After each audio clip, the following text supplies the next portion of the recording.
세계 전쟁과 팬데믹이라는 이 제목으로 우리 말씀을 함께 살펴보기를 원합니다. 요즘 세상과 우리 주변을 보면 지난주에 이 세대를 분별하라라는 주제로 말씀을 드렸던 것처럼 점점 더 빠른 속도로 매우 급격하게 더 악화의 길로 가고 있고 또 멸망의 길로 가고 있는 것 같고 또 마지막 시대를 향해서 가고 있는 것 같고 종말을 향해서 가고 있다라는 그런 마음이 점점 더 많이 들고 있습니다. 제가 한번 코로나19 초기에 발생했을 때 설교를 통해서 이제 회개하면서 몇 가지 하나님의 징계에 대해서 말씀을 드린 바가 있습니다. 코로나19를 영적으로 봤을 때 하나님의 징계라는 측면에서 우리가 한번 생각을 해볼 수가 있는데, 그때 하나님의 징계의 방법에 대해서 말씀을 드리면서 하나님의 징계는 점진적이라고 말씀드렸습니다. 그렇죠? 하나님께서 우리를 징계하실 때 갑자기 막 엄청나게 우리가 감당할 수 없는 큰 걸 가지고 우리에게 이렇게 징계를 하시는 것이 아니라 이렇게 하나씩 더 점진적으로 그 강도를 높이면서 우리에게 깨닫게 해주시는 방법을 하나님께서 사용하신다라고 말씀을 드렸습니다. 기억나시는지 모르겠습니다. 하나님께서 우리를 징계하는 점진적 방법, 첫 번째로 하나님께서 우리를 징계하실 때 가장 가벼운 것부터 시작하는데 뭘로부터 시작하시나요? 책망을 하십니다. 그러니까 여러 가지 방법을 통해서 양심에 뭔가 이렇게 꺼림직한 마음이 드는 거예요. 양심에 뭔가 마음에 불편함이 있는 거예요. 그거는 그 불편함을 느끼고 양심의 가책을 느낄 때는 어떻게 해야 됩니까? 뭔가 잘못한 것이 있으니까 양심의 가책을 느끼지, 잘못한 것이 하나도 없는데 양심의 가책을 느껴요, 안 느껴요? 안 느끼잖아요. 뭔가 근데 자기가 잘못했어요. 몰래 뭐 나쁜 짓을 했어. 그 양심의 가책이 이렇게 들죠. 그때 하나님께 회개하고 나가야 되는데 그때 어떻게 합니까? 자꾸 핑계하고 핑계를 대고 변명을 대고 자기 합리화를 시키고 저 사람 때문에 그랬다 이렇게 책임 전가를 하고, 그렇게 하면서 양심의 가책을 통해서 하나님께서는 회개하기를 원하시는데 그거를 그렇게 하지 않는다라는 거예요. 그래서 또 하나님께서 그래도 그걸 깨닫지 못하면 이제는 말씀을 통해서 지적을 해주십니다. 말씀. 그래서 성경 말씀을 읽든지 아니면 생각나게 하시든지 아니면 어떤 말씀을 듣게 하시든지, 이렇게 아니면 어떤 다른 교회 어떤 또 우리 교회 뭐 목사님의 설교를 듣든지 그 말씀을 통해서 하나님께서 지적을 하십니다. 근데 말씀을 통해서 지적을 하셨는데도 불구하고 또 변명하고 핑계거리를 댄다라는 거예요. 그러면 하나님은 그 다음에는 세 번째 단계에서는 누구를 통해서 말씀하시냐면 사람을 통해서, 선지자를 통해서, 영적 지도자를 통해서 말씀을 하시는데 또 변명하고 또 핑계를 대는 것이죠. 그래서 그래도 안 되면 뭡니까? 기근을 주는 거예요. 그때 이제는 도저히 내가 이렇게 계속 사인을 주는데도 너희들이 회개하지 않는구나, 이렇게 깨달을 수 있는 기회를 계속해서 주는데도 너희들이 죄로부터 돌이키지 않고 나에게로 돌이키지 않는구나. 그래서 이제는 기근을 주고 자연재해를 주는 거예요. 그것은 우리의 환경을 매우 어렵게 만든다는 것입니다. 환경을 어렵게 만들면 자기가 잘 나갈 때는 하나님을 찾지 않다가 환경이 어려워지고 고난이 오면 어떻게 합니까? 그때서야 그래도 조금이나마 누구를 찾아요? 그때는 조금 하나님을 찾는다라는 거예요. 자, 그런데 이거는 개인적으로 이렇게 이제 하다가 이제 이래도 사람들이 말을 안 듣는 거예요. 그러면 하나님께서 이제는 그때 이제 질병을 주십니다. 연병이라는 전염병. 그러니까 코로나19 같은 것이 그런 질병과 연병과 전염병에 해당되는 거예요. 여기 이 전염병부터는 이제는 국가적인 차원 아니면 전 세계적으로 이게 이제 확장이 되는 겁니다. 여러분, 우리가 이 코로나19과 같은 이 엄청난 전염병을 상상이나 하셨나요? 상상을 해본 적이 없습니다. 이거는 우리한테 진짜 80세 이상 사신 분들도 이런 일은 거의 경험을 못 해봤다라는 거예요. 엄청난 일을 우리가 경험하고 있습니다. 그래도 전염병을 이렇게 막 세계 곳곳에 퍼뜨리는데도 사람들이 회개해요, 안 해요? 안 하는 거예요. 그래도 회개를 안 하는 거예요. 이렇게 전 세계적으로 전염병을 퍼뜨리는데도 사람들이 이걸 보고 엄청나게 많은 사람들이 죽는 것을 보면서도 회개하지 않는다라는 거예요. 그러면 이제 어떻게 하냐면 전염병을 통해서도 사람들이 회개하지 않으면 하나님은 그 다음에 더 강력한 조치를 취합니다. 그게 뭐예요? 전쟁인 거예요. 전쟁이 일어날 수 있습니다. 사실은 이게 무서운 거예요. 전염병보다 더 무서운 게 뭐예요? 전쟁입니다, 사실은. 물론 이제 어떨 때는 전염병이 더 무서울 수도 있습니다. 그거는 이제 상황에 따라서 달라지는데, 아무튼 옛날 전쟁보다 지금 전쟁이 일어나는 것은요, 3차 세계대전이 많이 일어난다고 하면 정말 끝장나요, 끝장나. 근데 아무도 별로 무서워하지 않아요, 요즘에 사람들이. 3차 세계대전 일어날 가능성이 있어 없어요? 있어요. 그거는 다 성경에 있는 내용들입니다, 이런 내용들이. 그래서 점점 하나님께서 강도를 높이면서 이렇게, 그러나 강도를 높이는 이유는 뭡니까? 하나님께 살려달라고 부르짖으라고.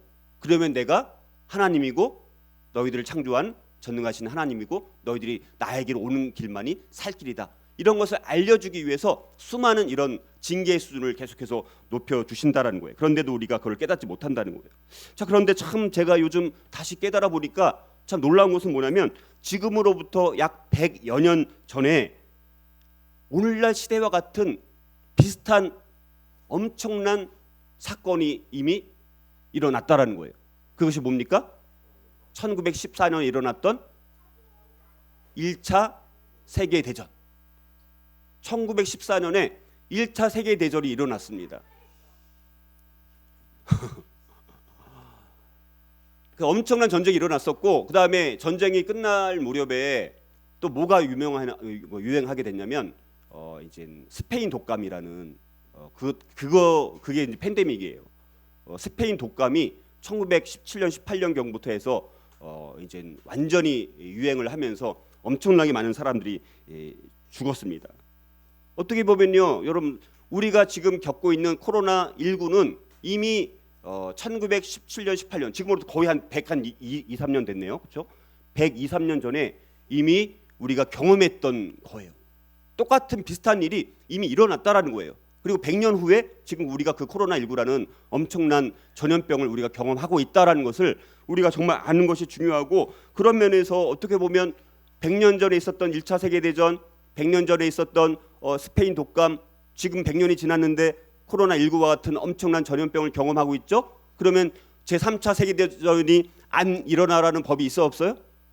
없다라는 것입니다. 우리가 이걸 아는 게 굉장히 중요해요. 그래서 오늘은 어떻게 보면 100년 전에 일어난 일이지만 오늘 이 시대와 어떻게 보면 매우 흡사한 사건이기 때문에 오늘 우리 이 시대에 굉장히 우리에게 주는 교훈이 많이 있기 때문에 오늘은 1차 세계대전과 그 스페인 독감이라는 팬데믹을 통해서 우리가 어떤 영적 교훈을 살펴봐야 될지를 오늘 한번 살펴봤으면 좋겠는데, 우리가 조금 잘 들으시면요, 크게 어렵지는 않습니다. 저도 이거를 굉장히 준비하는 게 쉽지는 않아요. 그렇죠? 1차 세계대전을 연구해가지고 스페인 독감을 연구해가지고 이거를 다시 설교로 만든다는 것이 쉽지는 않았는데, 근데 이 안에 굉장히 엄청난 영적 교훈이 있기 때문에 우리가 이걸 잘 경청해 주시면 감사하겠는데요.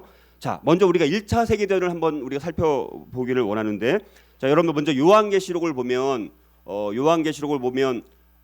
이 하나님께서 심판하시는 재앙이 세 가지 단계로 나옵니다.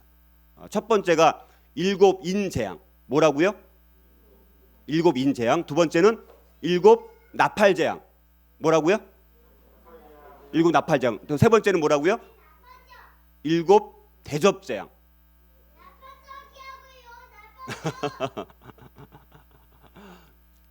자, 일곱 인 재앙, 일곱 나팔 재앙, 일곱 대접 재앙이 요한계시록에 나옵니다.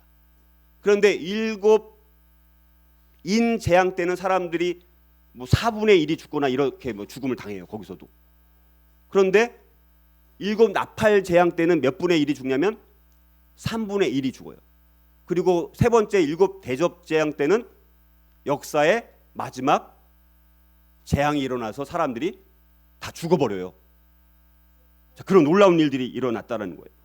자, 그런데 오늘 이제 보는 이 1차 세계 대전 이 상황이 오늘 우리가 읽었던 요한계시록 9장 13절에서 21절에 나오는 일곱 나팔 재앙에 나오는 그 사건과 비슷한 것을 우리가 한번 생각을 해보면요, 참 놀라운 일입니다. 우리가 이것을 한번 잘 생각을 해보면 좋을 것 같은데요. 이 여섯 번째 나팔 재앙으로 인간의 몇 분의 1이 죽냐면 3분의 1이 죽어요.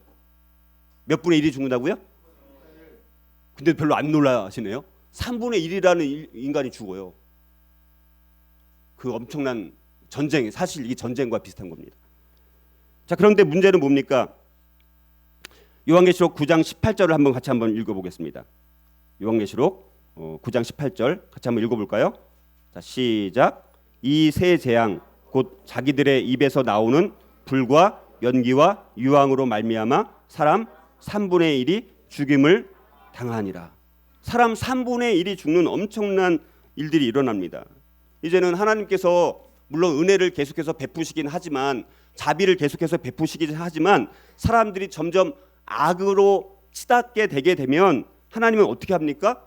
악의 세력들을 어떻게 해요? 그냥 풀어줘요. 여기도 계시록 9장에도 나오면 네 천사를 그냥 풀어줍니다. 그래서 네 천사들이 풀어지게 되면 그들이 어떻게 됩니까? 사람들을 파괴시키고 또 사람들끼리 서로 파괴하고 이런 일들이 일어나서 무려 몇 분의 1이 죽는다고요? 3분의 1이 죽는 일들이 일어난다라는 것입니다.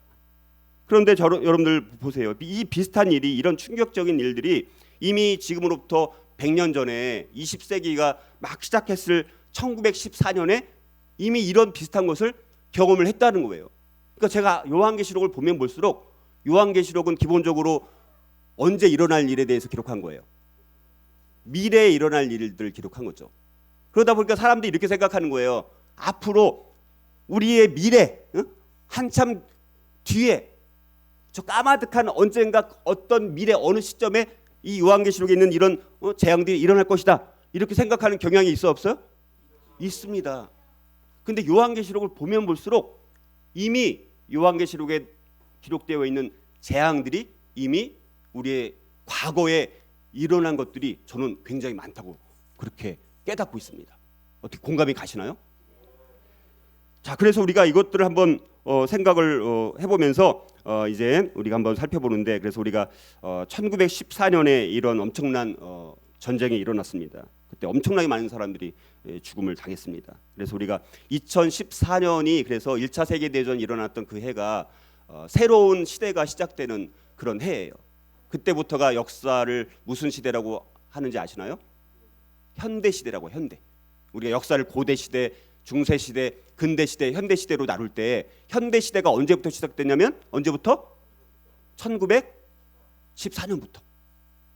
1914년부터 현대시대가 시작되었는데, 그때부터 사람들이 그런데 많은 이런 이 이데올로기, 어떤 이론에 대한 사상에 대한 굉장히 막 다른 것들이 많이 이렇게 생기게 됩니다. 그래서 이데올로기 때문에 사람들이 갈등이 일어나고 싸움을 하게 되고 전쟁을 하게 됩니다. 그래서 무슨 시대?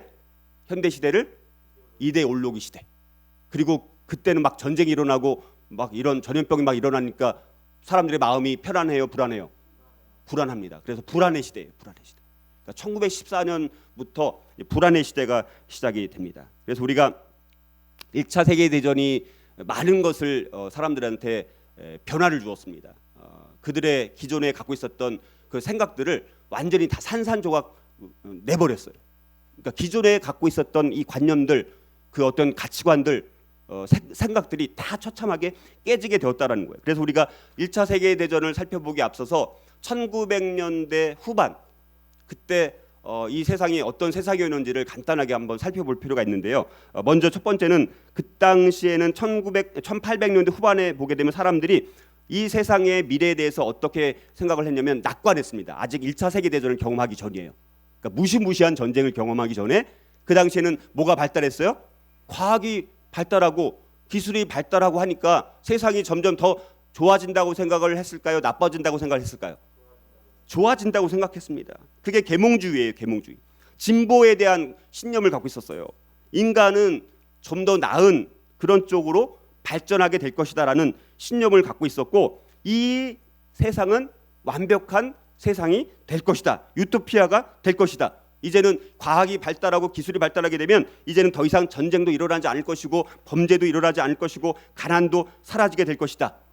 기술은 모든 사람들이 갖고 있는 문제들을 다 풀어주게 될 것이다. 과학은 모든 진실로 사람들을 안내해주게 될 것이다. 그리고 사람들은 형제가 점점 더 상승을 해서 이 세상은 정말 살기 좋은 유토피아, 그런 세상이 될 것이다.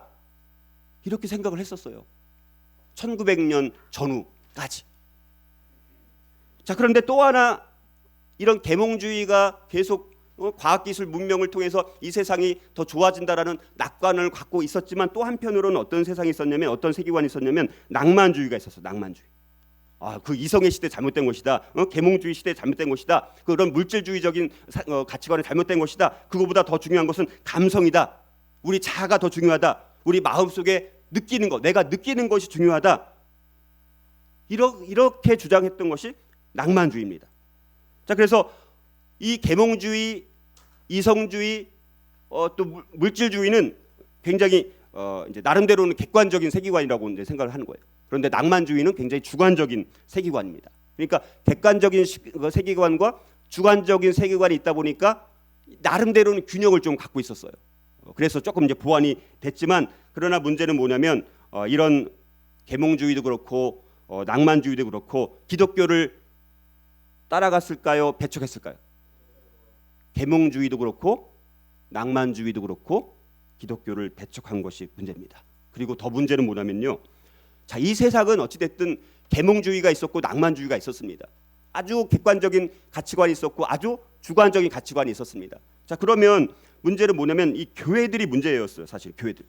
물론 그 당시 교회들이 19세기 이제 되기 전에 많이 부흥도 경험을 하고 또 교회에 많은 성경적인 것들이 회복되는 일들이 일어났습니다. 그래서 뭐 성공회도 그렇고 침례교도 그렇고 장로교도 그렇고 또 로마 카톨릭도 그렇고 많은 부분들이 회복된 측면이 있는데, 문제는 뭐냐면 거기에 이제 진보적인 기독교 사람들이 이제 어떤 생각들을 가졌냐면, 아까 말씀드렸던 낭만주의가 갖고 있었던 감성주의, 그 다음에 이제 계몽주의가 갖고 있었던 어떤 이성주의, 이것을 교회가 받아들이게 됩니다. 그러니까 세상의 가치관에 대해서 충돌하기 때문에 그들을 좀 배격을 하고 성경적 가치관대로 계속 밀고 나갔어야 되는데, 일부 많은 진보적인 기독교 쪽에서 이런 세상에 있는 가치관을 받아들이게 됩니다. 그래서 낭만주의로부터 이런 감정주의를 받아들이게 돼요. 그래서 감정주의를 받아들이면 어떤 게, 우리가 사실은 우리 교회에서도 우리가 찬양을 이렇게 뜨겁게 하고 악기를 많이 동원하면, 우리가 찬양할 때 그냥 찬송가만 하는 것보다 이런 악기를 동원하고 그다음에 우리가 이런 CCM을 찬양을 많이 부르면 우리 감정이 어떻게 됩니까? 좀 더 사실 고조되는 것이 사실이죠. 사실은 그게 감정주의인 거예요. 그러니까 교회 안에 그런 감정주의가 많이 들어온 거예요. 그리고 계몽주의가 들어와서 이제는 어떤 성경 말씀대로 생각하기보다는 세상의 이성과 과학에 맞추어서 생각하려는 그런 경향. 그래서 세상적인 것들이, 세속적인 것들이 교회 안에 많이 들어오게 되어지고, 그리고 이제 사회복음이라는 하나님의 말씀의 실제성과 이런 것들보다는 이런 사회복음이라는 걸 통해서 우리가 살고 있는 이 세상을 우리 힘으로 더 발전시켜 나갈 수 있다라는 것을 신뢰하면서 세상적인 이런 가치관들이 교회 안에 많이 들어오게 되는 일들이 일어나게 된다라는 것입니다. 그래서 이런 물질주의든 계몽주의든 이성주의든 낭만주의든 진보적인 기독교는 진보라는 가치를 아주 절대적으로 신뢰를 하게 됩니다. 모든 것이 점점 더, 교회에서도 마찬가지죠. 우리가 사회복음을 통해서 이 세상을 더 분명히 진보적으로 발전시켜 나갈 수 있다, 더 나은 세상으로 발전시켜 나갈 수 있다라고 계속 사람들이 생각을 한 거예요. 거기다가 다윈의 진화론을 통해서 과학적으로 그런 것들을 증명하기 위해서 사람들이 많이 시도를 했는데, 다윈의 진화론이 사람들한테 먹혔어요? 안 먹혔어요? 막 먹히는 거예요. 그게 맞는 것 같아. 신의 존재를 거부하니까 인간이 우연히 발생을 해서 이렇게 계속해서 진화해가지고 원숭이에서 사람이 되었다. 이건 사람들이 열렬히 환영하고 받아들이는 거예요. 여러분들, 우리의 조상이 원숭이라는 것이 환영할 만한 일인가요? 우리는 납득이 안 가요. 근데 세상 사람들은 그게 더 맞다고 생각하는 것 같아요. 왜냐하면 그래야지 인간이 마음대로 죄를 저질러도 신이 없으니까 어떻게 되는 거예요? 마음 편하게 죄를 지을 수 있는 거예요. 제가 봤을 때 진화론을 믿는 사람들이 가장 진화론을 따른 이유 중에 하나는 뭐냐면, 인간이 물질이기 때문에, 유물론이기 때문에, 무신론이기 때문에 자기가 죄를 지어도 별로 큰 죄책감을 느끼지 않으니까 이 세상 사람들은 진화론을 더 좋아하는 것 같아요. 그렇게 생각하지 않나요? 예, 그런 것 같아요. 그래서 정말 이제는 유토피아가 올 것이다. 인간의 잠재력을 계속해서 개발시켜서 계속해서 진보를 해 나가면 이 세상이 정말 좋아지게 될 것이다. 사람들이 그렇게 막 진보관념을 이렇게 수강할 때 그때 1914년에 뭐가 일어났어요? 세계 전쟁이 그때 일어납니다. 야, 인간이 갖고 있었던 이 낙관론을 처참하게 깨뜨리는 사건이 1차 세계 대전입니다. 그것은 사실 어떻게 보면 인간의 죄로 인한 잘못도 있지만 하나님께서 그것을 통해서 뭔가 깨닫게 하려고 하는 하나님의 뜻이 있지 않았을까라는 생각들을 갖는데, 그러나 사람들은 그렇게 생각하지 않고 또 죄를 짓다가 한 20년도 채 안 되어서 뭐가 또 일어나요? 2차 세계대전이 또 일어나요.